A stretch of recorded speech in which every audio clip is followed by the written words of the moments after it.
Malaysia mencatatkan peningkatan tertinggi ranking FIFA berakhirnya tahun 2025.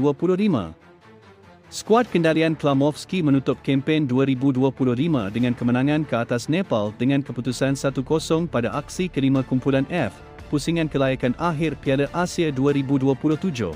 Malaysia juga turut cemerlang apabila menduduki tangga teratas kumpulan selepas mencatat 5 kemenangan 3 mata mengatasi pasukan tangga kedua, Vietnam, 12 mata.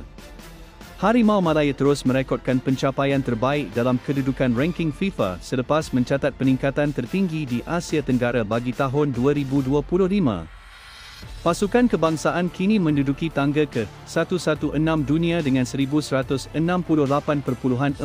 mata, naik 16 tangga berbanding kedudukan berakhir Disember 2024 dengan 1116 mata.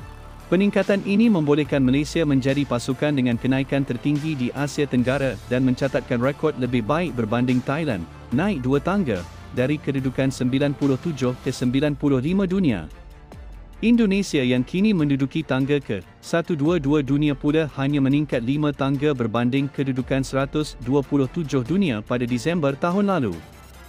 Filipina yang menduduki tangga ke-136 dunia pula menjadi pasukan kedua dari ASEAN dengan peningkatan terbaik iaitu sebanyak 14 tangga dari kedudukan 150 dunia.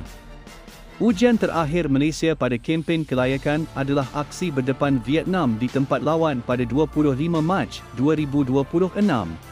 Sekian, terima kasih. Teruskan bersama saluran YouTube Bola Kita News untuk ulasan berita harian bola sepak Malaysia terus kepada anda.